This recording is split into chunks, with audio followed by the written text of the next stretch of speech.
Pemirsa, pernyataan Menteri Kebudayaan Fadly Zon soal pemerkosaan massal pada Mei 1998 sebagai rumor tanpa bukti memantik kemarahan publik. Salah satunya Komnas Perempuan. Pasalnya berdasarkan hasil laporan resmi Tim Gabungan Pencari Fakta atau TGPF terkait kerusuhan Mei 1998 ditemukan adanya 85 kasus kekerasan seksual termasuk 52 kasus pemerkosaan. Untuk membahasnya lebih lanjut sudah bersama kami. Sudah bergabung Komisioner Komnas Perempuan Yuni Asrianti.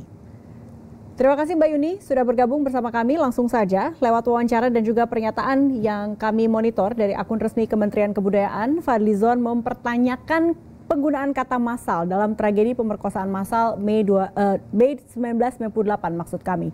Yang perlu ditilik lebih lanjut karena tidak adanya data seperti nama, waktu, dan tempat kejadian. Bagaimana Komnas Perempuan memandang pernyataan ini? Silakan Mbak. Ya, terima kasih Kak Puri dan Kak David ya. Pertama, Komnas Perempuan tentu saja sangat menyayangkan dan prihatin ya dengan pernyataan dari Menteri Kebudayaan Republik Indonesia atas penyangkalan terhadap peristiwa perkosaan Mei. Meskipun di pernyataan yang kedua, di tanggapan yang kedua, penyangkalan terhadap perkosaan itu sudah diubah sedikit, ada perkosaan, tapi sekarang blunder apakah itu massal atau tidak. Bagi Komnas Perempuan yang pertama, kami tentu saja masih berpijak pada hasil laporan dari Tim Gabungan Pencari Fakta kerusuhan Mei 98. Dalam laporan TGPF sudah jelas sekali disampaikan bahwa memang kasus kekerasan seksual itu ada dan perkosaan itu ada. Dan yang lebih spesifik lagi, di dalam laporan TGPF juga menyebutkan bahwa pola perkosaan yang terjadi pada 98 itu adalah perkosaan massal. Juga banyak terjadi pada saat itu. Bahkan di laporan TGPF, kalau kita lihat kembali dokumennya, ada bab yang secara khusus menjelaskan bagaimana pola perkosaan massal itu terjadi.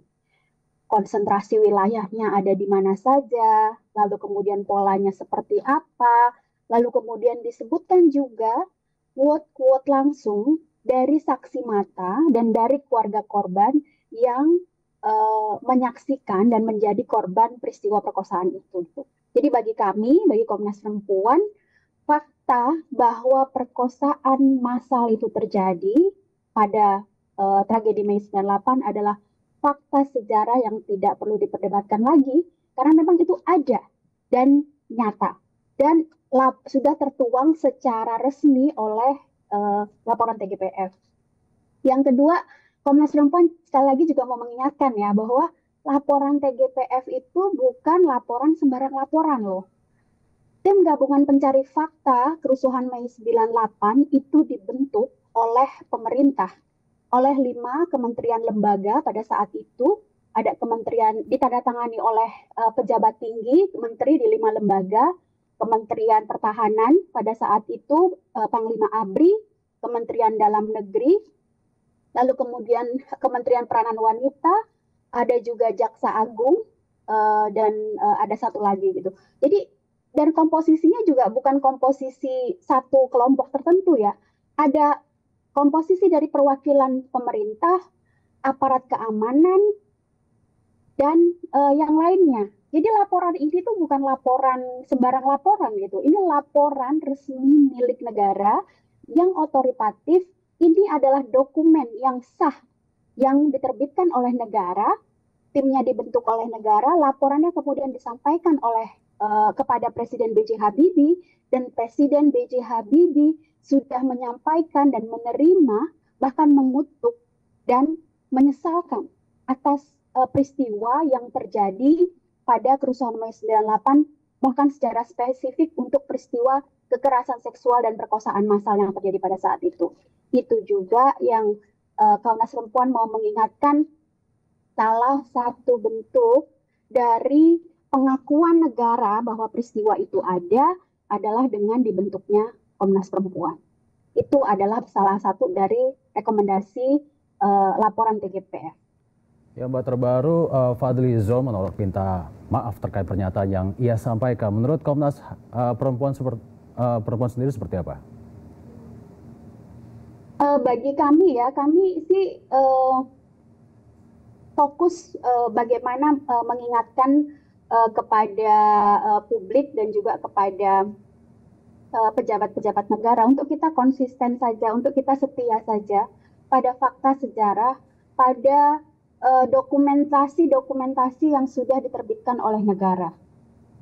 Jadi kita kembali ke situ saja. Persoalan kita sih sangat berharap dia minta maaf dan menyampaikan terutama permaafan kepada ini ya penyintas ya. Karena korban ini selama 27 tahun, bayangkan saja sejak peristiwa itu sudah hidup dengan memanggul trauma. Yang itu trauma yang sangat-sangat dalam. Perkosaan ini kan dia masuk kategori sebagai salah satu pelanggaran HAM berat, dia salah satu kejahatan terhadap kemanusiaan ya yang merenggut kehidupan perempuan itu. Trauma yang dipikul oleh korban ini sudah sangat berat gitu. Sehingga pernyataan-pernyataan ini merupakan bagi Komnas Perempuan adalah sebenarnya bentuk kekerasan baru kepada korban yang mengalami pada saat itu gitu. Dan juga bagian bagaimana budaya penyangkalan ini masih terus ada gitu. Kami berharap minta maaf, tapi kami kemudian tidak mau sibuk dengan respon mau minta maaf atau tidak ada. Tapi yang paling penting adalah kita semua ini mungkin barangkali saat yang tepat juga untuk mengingatkan kita semua bahwa peristiwa 98, peristiwa perkosaan 98 itu adalah fakta sejarah. Dia suram, dia pahit, dia gelap gitu kan. Tapi itu adalah sesuatu dari bagian bangsa kita yang harus kita akui pernah menjadi bagian dari sejarah bangsa kita. Oleh karenanya kita harus janji sama-sama untuk tidak mengulanginya lagi gitu. Jadi pernyataan-pernyataan yang menihilkan pengalaman korban, yang mempertanyakan kekerasan ini justru bagi Komnas Perempuan adalah bentuk kekerasan baru dan bentuk dari melanggengkan impunitas ya. Jika kita lihat ke belakang tragedi Mei 98, ada satu nama yang tidak bisa kita lupakan yaitu Ita Marta Dinata. Dan TGPF menyerahkan berkas ke Jaksa Agung, tetapi sepertinya menguap begitu saja. Bagaimana statusnya hingga kini dan apa yang membuat sepertinya ini tidak ada pelaku atau pihak yang dianggap bertanggung jawab? Silakan dari Komnas Perempuan. Ya, saya kira kalau di pertanyaan pertama tadi dan juga apa yang disampaikan oleh Menteri Kebudayaan soal karena tidak ada korban, nama korban yang disebut gitu kan. Kasus kekerasan seksual ini kasus yang rumit. Perkosaan ini bisa dikatakan dia merenggut hidup perempuan. Sampai hari ini harus kita akui bahwa kita belum punya sistem yang memadai, yang cukup untuk bisa memberikan jaminan perlindungan dan keselamatan bagi korban kekerasan seksual, terutama perkosaan yang terjadi ketika 98, untuk dia bicara dan menyampaikan peristiwa tragedi yang dia alami gitu. Ita Marta Dinata adalah salah satu contoh bagaimana seorang perempuan yang sudah cukup berani, mengumpulkan keberanian untuk bicara, menyampaikan kesaksiannya, tapi ketika dia hendak menyampaikan kesaksiannya dia dibunuh. Bayangkan saja kalau ada korban-korban lain yang situasinya seperti itu. Mengumpulkan keberanian, sudah berani, sudah ingin bicara gitu kan, tapi kemudian ada ancaman yang begitu nyata. Saya kembali lagi juga Komnas Perempuan mengingatkan di dalam laporan TGPF itu juga disebutkan bagaimana teror yang dialami bahkan oleh tim TGPF ketika mengumpulkan bukti-bukti terkait perkosaan massal ini gitu. Teror yang dihadapi oleh mereka sangat besar. Oleh tim TGPF sendiri atau oleh korban dan keluarganya yang pada saat itu mau memberikan kesaksian kepada TGPF. Tapi bukan berarti tidak ada. Dia ada. Dia sangat jelas dan cukup terdokumentasikan dengan baik di laporannya TGPF. Bayangkan ya resiko yang harus diambil oleh korban perkosaan kalau ketika dia bersaksi. ancaman pembunuhan, ancaman keselamatan. Dia harus kembali membuka peristiwa dan luka yang dialaminya. Lalu kemudian dia harus berhadapan nanti risiko kalau dia disalahkan kembali gitu kan. Itu sangat rumit dan sangat kompleks gitu, yang memang dia membutuhkan pendekatan khusus untuk itu. Gitu. Tapi bukan berarti korban itu nggak ada. Korban itu ada. Pertanyaannya, apakah kita sekarang sudah siap dan sudah punya mekanisme yang sangat baik untuk menjamin keselamatan dan keamanan mereka? Itu pertanyaannya. Itu yang sampai hari ini kita belum bisa menyiapkan itu semua. Seperti itu. Ya Mbak Yuni, terakhir ini Mbak, kita kembali ke permasalahan pernyataan dari Fadlizon sendiri. Apakah ada langkah konkret yang sudah atau akan dilakukan Komnas Perempuan dalam merespons pernyataan Fadlizon tersebut, Mbak? Ya, pertama bagi Komnas Perempuan, tentu saja situasi sekarang ini kita harus terus Komnas Perempuan akan terus melakukan upaya-upaya untuk mengcounter ya pandangan-pandangan yang menihilkan dan menegasikan pengalaman atau fakta sejarah soal kekerasan seksual dan perkosaan massal pada Mei 98 ini.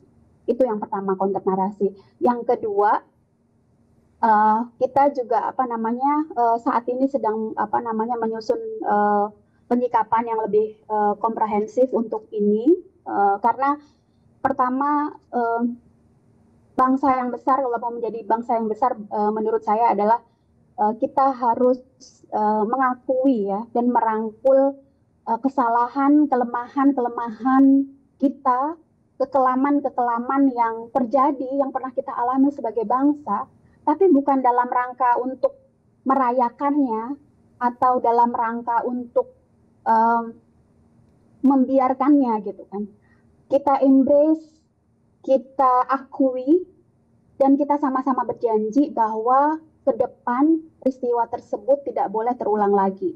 Setiap tahun sebelumnya sebenarnya Komnas Perempuan di bulan Mei itu melakukan apa yang kami sebut sebagai napak reformasi. Napak reformasi itu adalah semacam napak tilas di mana kami mengajak publik, terutama anak-anak muda, untuk mengunjungi, melakukan napak tilas ke titik-titik di mana tempat peristiwa kerusuhan Mei 98, tragedi Mei 98, dan juga titik-titik di mana adanya perkosaan massal pada saat 98. Maknanya bukan ingin mengingat kepahitan gitu kan, tapi untuk memberikan pelajaran bagi kita semua, dan lebih dari itu adalah sebagai bagian dari cara kita agar kita sebagai bangsa mau berjanji bahwa peristiwa tersebut jangan sampai terulang lagi. Baik, terima kasih Mbak Yuni Asrianti, Komisioner Komnas Perempuan atas insight-nya. Sampai jumpa. Terima kasih, selamat malam.